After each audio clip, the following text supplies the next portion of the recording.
दुर्गा सप्तशती 9वां अध्याय। भाषा हिंदी। निशुंभ वध। राजा ने कहा, हे ऋषिराज, आपने रक्त बीज के वध से संबंध रखने वाला वृतांत मुझे सुनाया।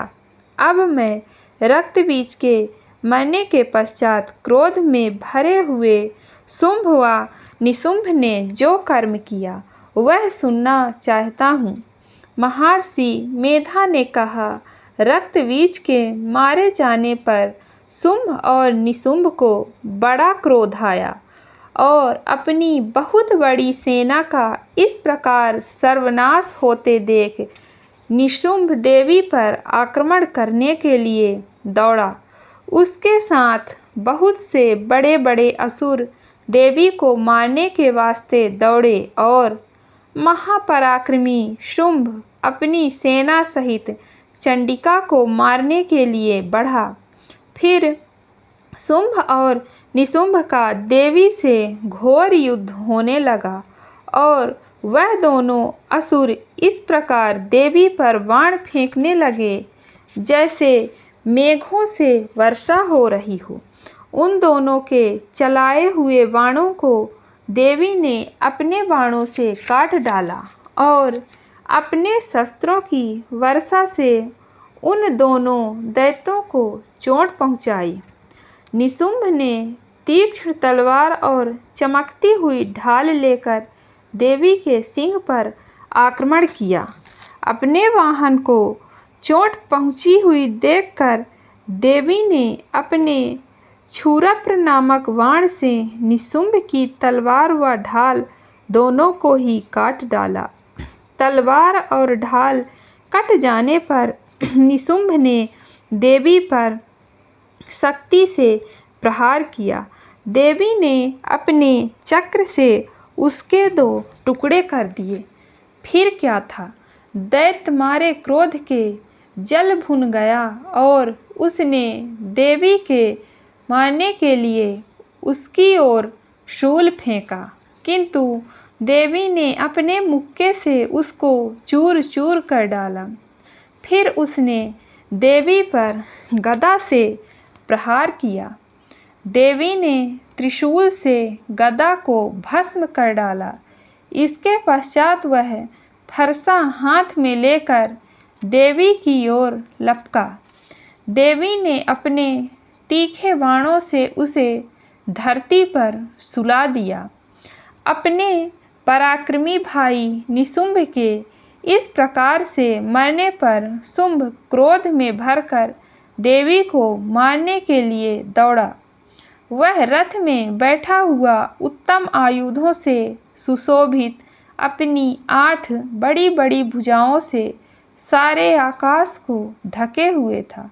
शुंभ को आते हुए देखकर देवी ने अपना शंख बजाया और धनुष की टंकारों का भी अत्यंत दुस्साह शब्द किया।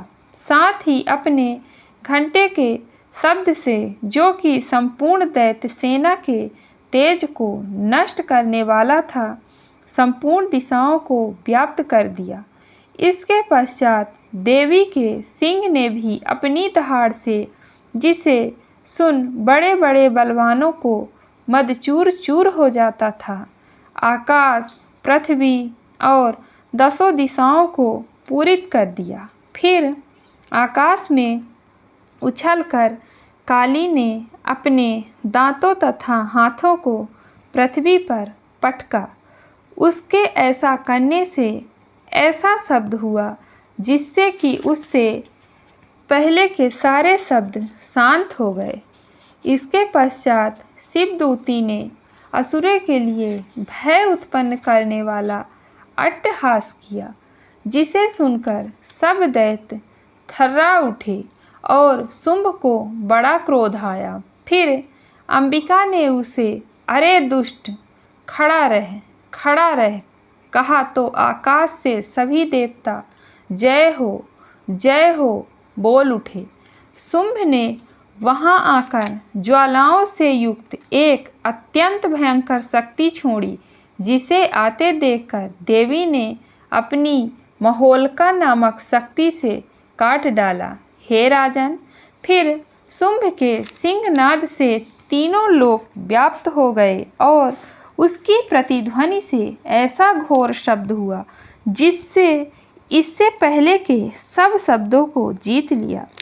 शुंभ के छोड़े बाणों को देवी ने और देवी के छोड़े बाणों को शुंभ ने अपने बाणों से काटा, सैकड़ों और हजारों टुकड़ों में परिवर्तित कर दिया। इसके पश्चात जब चंडिका ने क्रोध में भर शुंभ को त्रिशूल से मारा तो वह मूर्छित होकर पृथ्वी पर गिर पड़ा। जब उसकी मूर्छा दूर हुई तो वह धनुष लेकर आया और अपने बाणों से उसने देवी काली तथा सिंह को घायल कर दिया। फिर उस राक्षस ने 10,000 भुजाएं धारण करके चक्रादि आयुधों से देवी को आच्छादित कर दिया। तब भगवती दुर्गा ने कुपित होकर अपने बाणों से उन चक्रों तथा बाणों को काट डाला।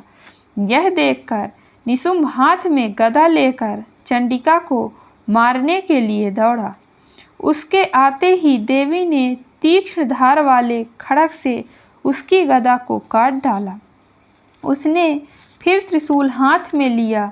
देवताओं को दुखी करने वाले निशुंभ को त्रिशूल हाथ में लिया हुआ आता देखकर चंडिका ने अपने शूल से उसकी छाती पर प्रहार किया और उसकी छाती को चीर डाला। शूल विदीर्ण हो जाने पर उसकी छाती में एक उस जैसा ही महापराक्रमी दैत्य ठहर जा कहता हुआ निकला। उसको देखकर देवी ने बड़े जोर से ठहाका लगाया। अभी वह निकलने भी न पाया था कि उसका सिर अपनी तलवार से काट डाला। सिर के कटने के साथ ही वह पृथ्वी पर गिर पड़ा। तदंतर सिंह दहाड़ दहाड़ कर असुरों का भक्षण करने लगा और काली शिवदूती भी राक्षसों का रक्त पीने लगी। कौमारी की शक्ति से कितने ही महादैत्य नष्ट हो गए। ब्रह्मा जी के कमंडल के जल से कितने ही असुर समाप्त हो गए। कई दैत्य महेश्वरी के त्रिशूल से विदीर्ण होकर पृथ्वी पर गिर पड़े और कई बराही के प्रहारों से छिन्न भिन्न होकर धराशायी हो गए। वैष्णवी ने भी अपने चक्र से बड़े बड़े महापराक्रमियों को कचूमर निकालकर उन्हें यमलोक भेज दिया और इंद्र से कितने ही महाबली राक्षस टुकड़े टुकड़े हो गए। कई दैत्य मारे गए, कई भाग गए, कितने ही काली शिवदूती और सिंह ने भक्षण कर लिए।